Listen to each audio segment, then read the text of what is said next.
맨 끝에 보시면 이 빨간색이 아주 약간이지만은 이제 꺾여 내려오기 시작을 했습니다. 그러니까 처음입니다. 이번에 물가가 상승하기 시작한 이래로 상승률이 꺾인 거는 처음이고요. 이제 항공모함이다라고 생각을 하거든요. 그렇게 굉장히 후행해서 움직이는 거의 지표의 경우에는 아주 작은 보트라면 방향을 쉽게 바꾸지만 항공모함은 한 번 바꾸긴 어렵지만 또 그 방향은 계속 유지가 된다는 그런 논리거든요. 그러니까 주거비가 대표적으로 그런 항목일 것이다. 지금 이제 물가 쪽에서 주거비만 추가적으로 계속 집값의 이런 그 흐름처럼 내려와 준다라고 하면 그러면은 물가는 정말로 크게 이제 좀 걱정을 내려놔도 되지 않을까.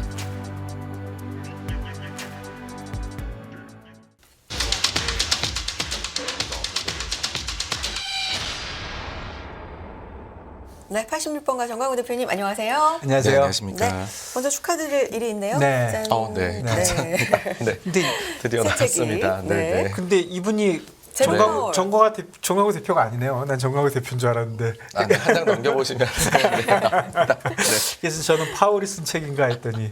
네. 아니 김준호 대표님의 네. 책은 이 표지에 김준호 네, 네. 대표님이 이렇게 딱 크게 네. 있거든요. 네. 근데 정광훈 대표님처럼 이렇게 제롬 네. 파월. 저는 이 책을 파월의 덕을 많이 네. 봤습니다. 저번에 한번 네. 보여주셔서 저는 미리 읽었습니다. 그래서 제가 추천드렸습니다. 네. 여러분들 아주 이미 재밌으니까 뭐 한번 온라인 보시죠. 예약 판매로는 베스트셀러라고 들었습니다. 반응이 아주 좋은가 봐요. 네, 덕분에 네. 이렇게 기회 드리면 PR을 받게 네. 해주셔야 되는데 그게 쑥스러워하시는 것 같아요, 대표님. 네, 네. 알겠습니다. 투자의 역사는 반드시 되풀이된다는 네. 책도 여러분 많은 관심 부탁드리겠고요. 자, 시작을 해보겠습니다. 오늘 좀 얘기해 볼 게 많은데 일단 간밤의 시장에서는 어떤 점을 제일 좀 주목해서 보셨나요, 대표님은? 네, 사실 뭐 간밤에 이제 뭐 물가 지표도 이제 생산자 나왔고요. PPI. 네. 네. 그 다음에는 뭐 은행 관련해서 팩웨스트 얘기도 나오기는 했지만은 네. 사실은 뭐 이런 모든 것들이 제일 중요한 부분은 결국 그 부채 한도 관련해 가지고서 불확실성이 여전히 남아 있다 보니까 뭔가 지표나 이런 것들이 나와도 거기에 대해 가지고서 뭐 그렇게까지 강하게 반응을 시장이 안 하는 하지 않는 모습이지 않나 싶고요. 그러니까 좀 데이터가 좋게 나와도 그게 뭐 오름폭이 좀 제한된다라든지 아니면은 뭐 실업 같은 경우에는 조금 더 높게 나왔거든요. 근데 그렇다라고 하더라도 또 이것 때문에 증시가 또 많이 또 그렇게 빠진다든지 그런 것 자체가 없어지는. 그래서 지금은 뭐 명확하게 부채 한도에 단기적으로 봤을 때에는요, 굉장히 시장에서 집중을 하고 있는 그런 모습으로 보입니다. 네. 네. PPI는 그 전일 발표된 CPI하고 거의 궤적을 같이 하는 뭐 연준이 좋아할 만한 그런 데이터 같은데 어떻습니까? 네, 맞습니다. 지금 물가 데이터는 잘 나오고 있고요. 네. 오늘은 또 이제 그 수입 물가도 나오게 될 텐데 네. 여기까지도 뭐 다 뭐 무난하게 네. 조금 예상보다 낮게 그렇게 네. 나오지 않을까 싶습니다. 네. 그래서 물가에 대한 우려들은 아무래도 조금씩 좀 없어져 가고 있는 것이 아닌가 그렇게 생각을 하고 그 이제 그래도 이제 역시 제일 중요한 거는 소비자 물가이다 보니까는요. 네. 그거를 한번 뭐 이거는 이제 하루 전날에 나온 거긴 하지만은 리뷰를 한번 드려보면은요. 네, 좋습니다. 네네. 요 자료를 한번 봐주시면 네. 제가 봤을 때는 지금 물가 요소 중에서 가장 무시를 당하고 있는 항목이 식품이지 않을까라고 생각을 합니다. 그러니까는 그런 말씀을 드리는 이유는 뭐냐 하면은요. 지금 예상치 대비해 가지고서 계속해서 약간씩 낮게 나오고 있습니다. 그러니까 네. 처음에 기억을 하시겠지만 연초에 물가 관련해서 가중치가 변경된 이후에는 조금씩 높게 나오다가 그 뒤에는 또 이제 지난달하고 이번 달에는 그러니까 제가 말씀드리는 거는 요즘에 많은 분들께서 이제 인플레이션 관련해서 클리블랜드 연은에서 나오는 나우캐스팅을 되게 많이 보시는 것 네. 같아요. 근데 그것 대비해서는 좀 많이 낮게 나오고 있거든요. 이번에도 네. 그랬고요. 근데 과연 차이가 나는 요소가 뭘까라고 했었을 때는 식품 쪽에서의 하락이 지금 좀 가파르게 나타나고 있는데 네. 그 부분에 대해 가지고서 조금 시장에서 간과하고 있는 것이 아닌가라는 생각이고요. 실제로 보시게 되면은 전월 대비로도 0%입니다. 지금 이제 상승률이요. 요거는 이제 전년 동기 대비 상승률인데 보시게 되면은 CPI 대비해 가지고서 식품의 물가 상승률이 훨씬 더 높았었습니다. 최근 1년 동안. 그러니까는 식품이 명백하게 CPI의 상승을 이끄는 요인 중에 하나였다. 우리가 그렇게 볼 수가 있는데 이 항목이 내려오고 있다라는 것 자체에 대해 네. 가지고서 조금 이제 분석이 부족한 것들이 아닌가라는 생각이 들고요. 근데 식품의 비중이 큰 편입니다. 그러니까 우리가 에너지가 거의 한 7% 정도 되거든요. 예. 그 다음에 중고차가 한 2.7%, 정도 되는데 식품이 한 13.5% 정도로 전체 상당히 CPI에 큽니다. 대해서. 네, 그렇습니다. 예. 네. 그래서 요 항목이 내려오고 있다라는 거 자체가 제가 볼 때는 앞으로도 헤드라인 CPI의 안정화에 많이 기여를 하게 되지 않을까라고 생각을 하고요. 특히나 이제 제가 이런 여러 가지 물가 항목 중에서는 선행되는 것들이 어떤 게 있는가 그런 걸 가져와서 말씀드리는 걸 좋아하잖아요. 네. 근데 그 식품의 경우에는 북미 비료 가격의 흐름하고 6개월 정도 시차를 두고 움직이는 것으로 이제 코릴레이션이 나옵니다. 네. 근데 지금 비료 가격이 굉장히 많이 하락을 했거든요. 그래서 요 부분에서 식품 가격이 추가적으로 또 하락이 나타나지 않을까라고 기대가 되는 그런 부분입니다. 네. 네. 앞선 분석에서도 뭐 계란 이야기도 들어봤고 그런데 네네. 식품이 좀 많이 내려온다라는 얘기네요. 그러면 확실히 느리지만 뚜렷한 둔화를 보이는 건 맞다라고 보면 되겠습니까? 인플레이션은 잡히고 있다. 네, 그렇습니다. 특히나 이제 그 전년 동기 대비로 봤었을 때에는 모두가 아마 이제는 기대를 하실 텐데 6월 달이 작년이 가장 상승률이 높았었습니다. 그때가 9.1%가 나왔었거든요. 네, 그게 탑이었죠. 기억나요. 네. 그러다 보니까는 기저가 너무 이제 베이스가 높아서 전년 동기 대비 상승률은 아마 6월 달에 상당히 낮게 나오지 않겠느냐이고요. 네. 지금으로 봐가지고서는 다음 달에는 4% 초반 정도 CPI가 나오고 헤드라인 기준으로요. 그 다음에 6월 달 거는 지금 추세라고 하면은 제 생각에는 3% 내외. 주거비 쪽에서 조금 더 힘을 내준다라고 하면은 2% 후반대도 볼 수 있지 않을까라고 생각을 합니다. 이게 6월 달께 7월 초에 나오니까 이게 7월 FMC에서 인하할 수도 있다는 기대를 주고 있는 것 같이도 보이네요. 시간적으로 보면. 네, 이제 딱 사실 이제 6월 달 이후에도 만약에 그 추세가 나온다 그러면 네. 사실 말씀해주신 그런 이제 기대가 저는 네. 그 좀 합리성이 있다라고 생각을 네, 할 텐데, 근데 아쉽게도 이게 이제 베이스가 워낙 낮았던 거기 때문에 네. 그 이후에는 사실 좀 올라오게 됩니다. 그러니까 제가 봤었을 때는 가을 동안에는 3% 중반으로 다시 올라가지 않을까라고 생각이 되고요. 그러고 나서 연말하고 내년으로 넘어가면서 이제 이게 3% 아래로 네, 뭐 3% 이렇게 해가지고서 뭐 그렇다고 해도 연준의 목표 2%하고는 차이가 납니다. 네. 납니다만은 그렇게 안정적으로 가지 않을까라고 생각을 합니다. 그러니까 7월은 몰라도 9월 FMC 정도에 가면 진짜 인하 얘기가 심각하게 고려가 되겠네요. 네, 그래서 한 가지 더 이제 말씀을 드리고 싶은 부분이 이제 그 물가가 내려오는 이런 국면에서, 그러니까 네. 상승률이 내려올 네. 때에 많은 분들께서 많이 기여를 한 것은 이게 이제 에너지 가격의 안정과 네. 그 다음에 중고차 가격의 안정인데 네. 이 부분이 뭐 이제 에너지 가격도 최근에 좀 올라온 것도 있고 예. 그 다음에 중고차 가격도 최근에 맨하임 인덱스가 좀 올랐다던데라고 우려를 가지시는 것 같아요. 네. 그래서 이 부분도 한번 말씀을 드려보면은요. 중고차 가격의 경우에는 작년도 연말 정도 11월에 저점으로 기록을 하고 맨하임 인덱스가 좀 올라갔었습니다. 네. 원래 전달까지는 9%대 정도까지 네. 올라갔었는데 근데 가장 최근에 나온 걸 보면 다시 또 좀 떨어졌어요. 네. 그러니까 중고차 시장 자체가 작년까지만 해도 굉장히 타이트했던, 그러니까 이 차량 시장 전체가 굉장히 타이트했던 것 같아요. 그러니까는 뭐 완성차들도 공급망 교란 때문에 물건을 못 받아서 네. 뭐 차를 예약을 하면은 뭐 1년씩 기다려야 되고 네. 그러다 보니 재고는 너무 낮고 인센티브는 안 줘도 사람들이 알아서 사가는, 네. 가격을 올려도. 네.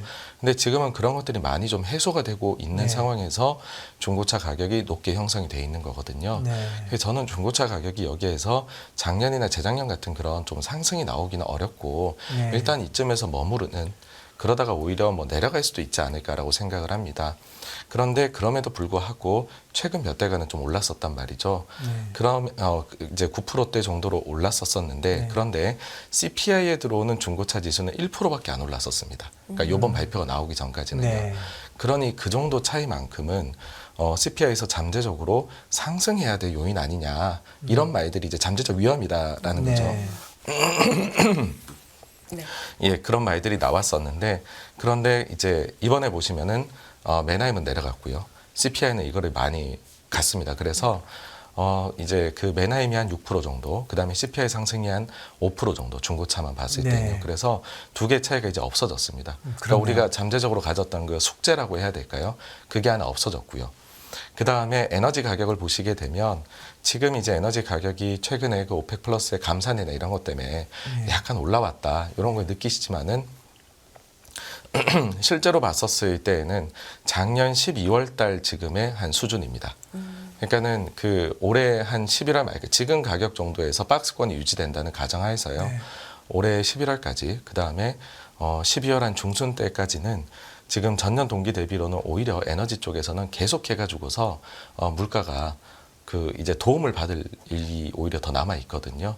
그래서 연말 정도 가야지 지금의 유가 수준에서는 이제 그 에너지 가격이 이제 반등이 나타나는 걸로 물가에서 나올 것이다라는 거여서 그 걱정도 제가 볼 때는 조금 시기상조이지 않느냐 그런 생각도 합니다. 그런데 유가가 제일 높았던 게 한 3월, 4월부터 9월 초까지니까 지금부터 9월까지는 뭐 어쨌거나 무조건 더 낮은 거네요. 그때 120불까지도 갔으니까. 네, 그래서 거기에다가 미국의 이제 가솔린 가격을 보게 되면 지금 가격이 작년 한 12월 중순 가격이거든요. 그 전에는 다 훨씬 조금씩 더 높았었습니다. 그렇죠, 네. 그리고 계속해서 이제 좀 늦게 반영이 된다, 후행적으로 따라온다라고 하는 주거비 쪽도 좀 짚어주시면 지금 흐름이 어떤가요? 네, 이제 주거비가 가장 논란이 많았었습니다. 네. 왜냐하면 여러 이런 선행 데이터들을 보게 되면은 물가에서 다른 것들은 그 관계성이 다 유지가 됐었어요. 그래서 그 관계성에 따라 움직였었는데 주거비만 유일하게 원래 집값에 상당히 후행해서 움직여야 되는데 그러질 않았던 거죠. 그러다 보니 이제 이게 완전히 나눠졌었습니다. 그러니까는 그래도 따라갈 거다 하고 아니다 이번에 뭔가 다른 것 같다 였었는데 어쨌든 맨 끝에 보시면 이 빨간색이 아주 약간이지만은 이제 꺾여 내려오기 시작을 했습니다. 그러니까 처음입니다. 이번에 물가가 상승하기 시작한 이래로 전년 동기 대비로 해가지고서 쉘터가 이제 꺾인 거는 상승률이 꺾인 거는 처음이고요. 그러니까 저는 이거를 이제 이제 항공모함이다라고 생각을 하거든요. 그렇게 실제 표현을 하신 분이 계시더라고요. 그러니까 이렇게 그 좀 늦게 굉장히 후행해서 움직이는 거의 지표의 경우에는 올라갈 때에도 한번 바뀌는데 오랜 기간이 걸리고 그 다음에 반대로 이제 이게 꺾이고 나면 그러고 나면 그 이제 또 방향으로 또 관계성이 유지가 된다는 가정하에는 또 쭉 가게 되는. 그러니까는 뭐 아주 작은 보트라면 방향을 쉽게 바꾸지만 항공모함은 한 번 바꾸긴 어렵지만 또 그 방향은 계속 유지가 된다는 그런 논리거든요. 그러니까 주거비가 대표적으로 그런 항목일 것이다라는 거고 그렇게 된다라고 하면은 지금 이제 물가 쪽에서 주거비만 추가적으로 계속 집값의 이런 그 흐름처럼 내려와 준다라고 하면 그러면은 물가는 정말로 크게 이제 좀 걱정을 내려놔도 되지 않을까. 주거비가 전체 헤드라인에 차지하는 비율이 30%가 넘죠. 네, 그렇습니다. 한 네. 35% 정도 35%. 됩니다. 코어에는 거의 60%. 코어에서는 이제 어떻게 요즘 뭐 슈퍼코어하고 워낙에나 많이 보셔서 그런데요. 그냥 이제 제일 우리가 클래식하게 보는 그냥 이제 전체 물가에서 음식료하고 에너지만 빼고서 보는 기준으로 하면 43% 정도가 됩니다. 정말 그래프상에서 빨간색이 살짝 이렇게 꺾여서 네, 네. 내려오는 그런 게 좀 감지가 되네요. 어쨌든 CPI도 그렇고 PPI도 그렇고 이번 한 주는 확실히 물가가 좀 느리지만 확실하게는 잡히고 있다는 걸 확인한 한 주였다면 리스크도 뭐 계속해서 살아있고 또 새롭게 불거지고 이런 한 주잖아요. 간밤에도 뭐 패그웨스트라든지 지방은행권의 리스크는 살아있구나라는 걸 또 확인했고 부채 한도 협상, 디폴트 얘기도 계속해서 좀 나오고 뭐 전시 대비실이라고 하나요? 워룸 얘기까지도 나오고 있는데 이 모든 리스크에 대해서는 또 어떻게 보시는지 궁금하네요. 근데 이제 그 말씀해주신 이제 그런 부분에서요. 일단 은행권 문제는 그러니까는 그 계속해가지고서 이 여진이 남아 있습니다. 그래서 문제가 되는 은행들이 분명히 존재를 하는 것이고 그렇지만은 이게 전체적인 시스템 상으로 봤었을 때에는 큰 건에서 점점 작은 건으로 넘어가고 있다라는 것 자체가 그 위험의 정도는 조금씩 감소를 하고 있다고 봐야 되는 거고요. 그러니까 가령 예를 들면은 지금까지 문제가 되어서 넘어간 그런 은행들은 자산 규모 자체가 뭐 2천억 달러가 넘는 은행들입니다. 근데 지금 팩웨스트의 경우에는 400억 달러 중반 정도 되는 은행이거든요. 그래서 명확하게 이제 소형은행으로 사이즈가 작아졌다라는 거고 그리고 이제 원래 보통의 경우에는 팩웨스트가 문제가 딱 발발이 되면 다른 은행들도 줄줄이 사탕으로 엮여가지고서 문제가 되지 않느냐 그런 식으로도 분석이 많이 나왔었습니다. 근데 이번에 보시게 되면 대표적으로 그러면 웨스턴 얼라이언스도 바로 같이 빠져야 되거든요. 네. 그런데 여기는 거의 모합이었습니다. 그러니까는 이제 그 팩웨스트에서 자기네가 예금이 감소했다 발표하니까 바로 여기서는 이야기를 자기네는 오히려 증가했다라고 해서 위기를 최대한 차단하려고 노력을 하더라고요.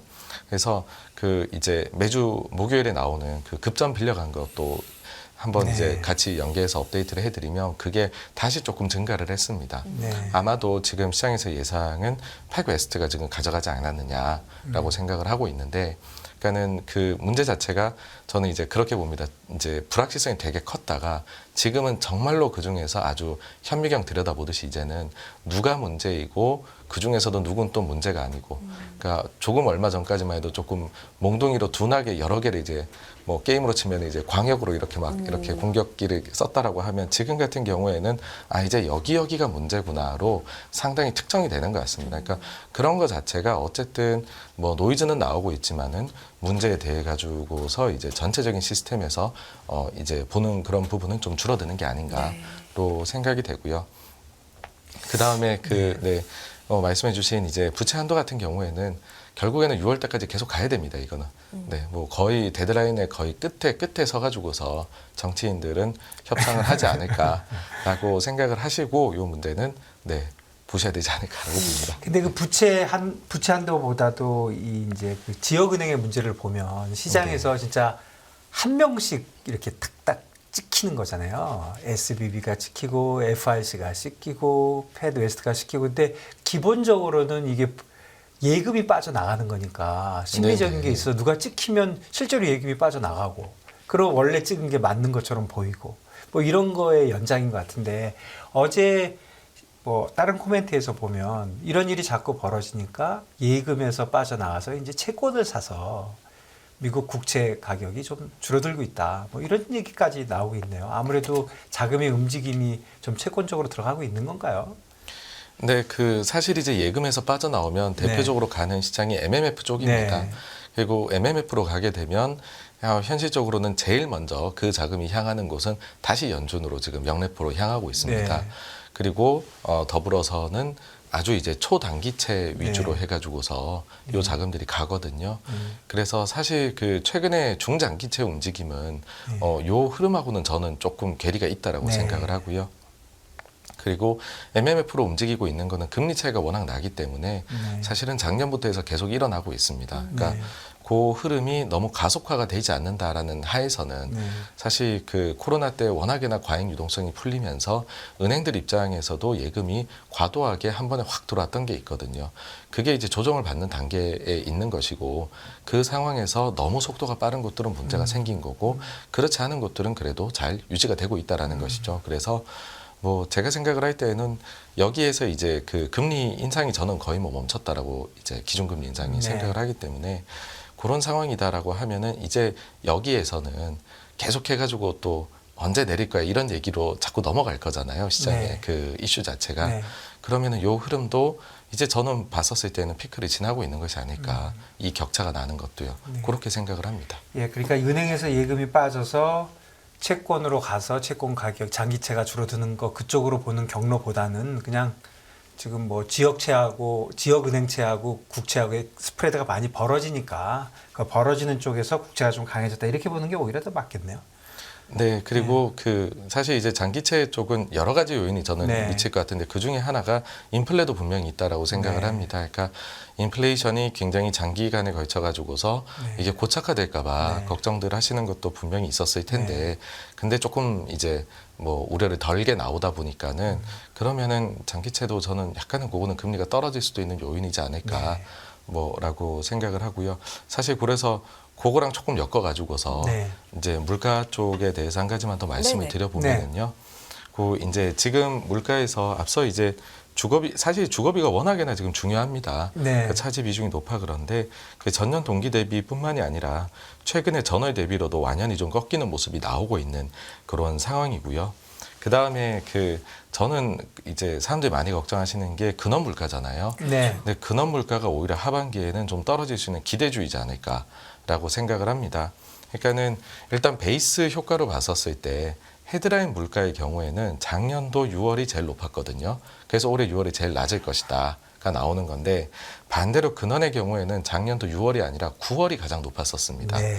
그러니 6월 이후에 헤드라인은 조금 올라가기 시작을 해도 그 뒤에는 제가 볼 때는 근원이 오히려 걱정거리는 근원이 조금 빠지지 않을까 이고 그렇게 봤었을 때에 실제로 그러면 선행 데이터도 그렇게 움직이냐 하면 구인이 최근에 좀 가파르게 떨어지고 있지 않습니까? 근데 구인이 근원 CPI를 선행을 많이 하기 때문에 요거를 보게 되면 근원이 좀 떨어지게 되지 않을까라는 생각을 우리가 충분히 좀 해봄직하다라고 보고 있고요. 그리고 또 한 가지가 요번에 근원 물가가 여전히 높다라는 말씀들 하시지만은 사실은 그러면은 주거비까지도 빼고서 슈퍼코어 물가가 높으냐라고 하면 슈퍼코어는 전월 대비 0.1밖에 요번에 오르지를 못했습니다. 맞습니다. 네. 그래서 근원 쪽에서도 지금 완연하게 이게 조금 그 감소가 나타날 수 있는 그림이 보인다라는 얘기를 드리고 싶고요. 그렇게 치면은 근원이 이제 그 내려가는 요런 그 상황이 진행이 되면 그러면은 한 연말 정도에는 정말로 그 조금 앞서도 이제 말씀을 해주셨듯이 이제는 우리가 물가를 좀 뛰어넘어 가지고서 통화 정책에 대한 얘기들도 연말 정도에서는 나올 수가 있지 않을까라는 생각을 예, 합니다. 저 근원은 지금 주거비를 포함한 숫자인 거죠. 네, 그렇습니다. 그런데 네. 진짜 이번 CPI 보면 그 슈퍼 근원이라는 슈퍼코어는 진짜 0.1밖에 안 올랐더라고요. 네, 그렇습니다. 조금, 예. 그래서 그 이제 처음에 사실 물가가 오르기 시작을 네. 할 때에 뭐 상품이나 이런 거 관련된 것들이 맨 처음엔 올랐었어요. 예. 그러다 보니까는 지금하고 완전히 반대인데 네. 그때만 그때만 해도 야, 이런 몇몇 항목들 때문에 일시적으로 오른 거다. 그다음에 유가가 올라가도 저도 사실 그때는 처음엔 그렇게 네. 생각을 했습니다. 유가가 오를 때 아니 에너지가 물가에서 차지한 비중 해봤자 7% 내외인데 이게 어떻게 물가를 다 이끌 수가 있을까 했는데 시간이 지나니까는 그 요소들이 다른 데로 퍼져나가더라고요. 서비스. 네, 예, 그렇습니다. 예. 근데 반대로 지금 네. 그런 요소들이 내려가게 되면 네. 지금 이미 좀 많이 내려왔지 않습니까? 네. 이제 유가나 이런 거는. 그러면 반대로 이제는 그 요소들이 다른 곳으로 아니 그거랑 이거랑은 별로 상관이 없어라고 하지만은 사실은 시차를 두고 상관이 있다고 봐야 될 것 같고요. 상관이 당연히 있겠죠. 네, 그래서 그런 점들이 이번에 네. 슈퍼코어를 좀 약하게 나오도록 만들지 않았을까라고 네. 봐서 뭐 저는 근원이 이제는 하반기에는 좀 괜찮아지지 않을까 그렇게 보고 있습니다. 예, 마지막으로 남은 시간에 우리 실적에 대해서도 간단히 좀 얘기해 주시죠. 네, 지금까지 실적 시즌은 좋은 상황입니다. 네. 그는 기업들이 지금 한 최근 1년 동안에 있어 가지고서 비교를 해보면은 가장 어닝 서프라이즈를 잘 내고 있는 그런 상황이고 그러다 보니까는 향후 가이던스에 대해서도 부정적인 것보다는 좀 긍정적으로 이야기하는 기업들의 비율이 네. 높아지고 있는 상황입니다. 덕분에 네. 이제 그 미래에 대한 이익 예상치도 네. 같이 이렇게 올라가고 있는 상황인데요. 사실 근데 그럼에도 불구하고 좀 이런 것들을 못 느끼시는 이유 자체는 저는 이제 미국이 제일 안 좋기 때문이지 않나라고 생각을 합니다. 경기적으로요. 네, 네. 그러니까는 지금 은행도 망하는 게 미국에서 망하고 있고 그다음에 뭐 미국에서 각종 데이터들이 뭐 대출 태도나 등등등등이 네. 안 좋게 나온다더라라고 하다 보니까는 아니 그러면 좋을 수가 있을까인데 그 이외 지역들에서 최악의 상황을 지나면서 개선되는 게 미국에 있는 기업들의 이익에도 영향을 주는 거고요. 그것들이 이제 다른 나라에도 영향을 이제 주고 있습니다. 네. 가령 예를 들면은 뭐 다른 나라들도 이렇게 뭐 중국이나 유럽이나 등등등에서 사업을 하고 있으니까 그게 영향을 받고 있는 거거든요. 그래서 작년에는 오히려 반대였었죠. 이게 또 미국은 되게 좋았는데 네. 다른 나라들이 급격하게 나빠지니까는 예상보다 나빴다라고 네. 하면은 지금은 그 반대로 가고 있다. 그래서 뭐 너무 나쁘게 보일 필요는 없지 않나라는 게 뭐 결론적인 생각입니다. 네. 네. 미국 주식시장을 최근 며칠만 좀 보면 다우와 나스닥이 좀 다르게 가는 경향이 있잖아요. 결국에는 그래서 빅테크인가? 뭐 이런 얘기들도 좀 나오고 있는데 이 부분에 대해서는 어떻게 보시고 관련돼서 우리 시장 영향도 좀 있을까요? 네네. 네. 아무래도 빅테크들이 실적을 잘 냈다라는 점이 제일 큰 것 같습니다. 네. 그러니까는 그 예상 대비해가지고서 지금 실적을 못 낸 빅테크 업체가 없고 네. 그리고 이 업체들이 보니까는 그 처음에만 당초에는 비용을 그렇게 빠르게 줄일 수 있을까라고 생각을 했는데 정말로 빠르게 줄여 나가는 네, 것 같습니다. 확실하게 한번 줄인다라고 보여준 것 하면 같아요. 네, 줄여 나가고 또 투자자들의 최근에 보면 요구 사항도 잘 들어준다라는 생각을 이제 하는 것이 예를 들면은 뭐 마이크로소프트는 AI 쪽으로 얘기가 나오니까는 그쪽으로 완전 드라이브를 걸어서 얘기를 하고 그 다음에 구글의 경우에는 뭐 지금까지는 패배자로 보이지만은 대응책이 나오고 그리고 메타의 경우에는 사실 신사업에 투자한다고 이익이 많이 감소를 했었는데 곧바로 이제 그쪽에 대해 가지고서 비용 절감을 같이 이제 동반을 하면서 이익을 지켜내는 흐름에다가 저는 이제 간밤에 또 보면서 테슬라의 경우에도 사실 주주들이 제일 원하는 거는 두 개 다 하지 말라는 거였잖아요. 머스크에 대해서. 근데 지금 이제 머스크가 이제 트위터는 또 내려놓기로 CEO에서 그런 그렇네요. 것들이 나오는 걸 보면 아 여기는 좀 그 투자자들에 대한 눈치를 굉장히 많이 보는 네. 걸로 보이고 거기에서 본인들이 전략으로 좋다 싶은 거는 곧바로 차용을 하는구나. 이야말로 주주 친화적인 정책을 네, 네. 계속적으로 피니까. 예. 예, 머스크는 그래서 새로운 CEO 찾았다고 한 거죠. 네, 자기는 뭐 물러나겠다. 하여튼 네네네. 그래서 이제 테슬라 이제 장기 투자하시는 네. 분들 입장에서는 네. 제가 볼 때는 제일 불만은 그거였을 것 같거든요. 그래서 그런 점에서 볼 때에는 확실히 좀 잘 듣고 있구나. 네. 네. 그런 점이 좀 반영이고 뭐 추가적으로 보자면은 금리가 아무래도 좀 이제는 피크를 친 거 아니냐 기준금리에서도 라고 하다 보니까 금리 요인이 좀 내려가니 상대적으로 조금 더 강세가 가고 그런 게 있는 것 같습니다. 그렇네요. 뭐 애플도 좋았고 다 좋았지만 뭐 구글이 마지막에 막판에 이틀 연속 4%씩 올리고 네, 또 네. 내용도 굉장히 좋고 또 AI 쪽에서도 뭐 바드 그쪽도 상당히 자신감을 갖는 것 같고 뭐 전체적으로 일단 피크가 지금은 좋아 보이네요. 네. 다음 주 수요일쯤 또 다시 뵐 때까지 뭘 좀 시장에서는 중요하게 지켜볼까요? 근데 뭐 그 계속 해가지고서 네. 결국은 이 사실 답이 없긴 하지만 부채 한도가 네. 뭐 저는 뭐 6월까지 이건 넘어갈 걸로 생각이 되기는 하지만은 그래도 어쩔 수 없이 거기에 따라서 우리가 움직이지 않을까라고 생각을 합니다. 네. 네. 여기까지 듣도록 하겠습니다. 포커스라이트였고요. 86번가 정광우 대표였습니다. 고맙습니다. 감사합니다. 금융투자로 돈 벌기 쉽지 않으시죠? 그런데 불가능한 것도 아니죠. 글로벌 IB 트레이더의 눈으로 본 더 넓은 금융의 세계, 그들의 투자의 기술 정말 궁금하지 않으십니까? 여러분들을 응원합니다.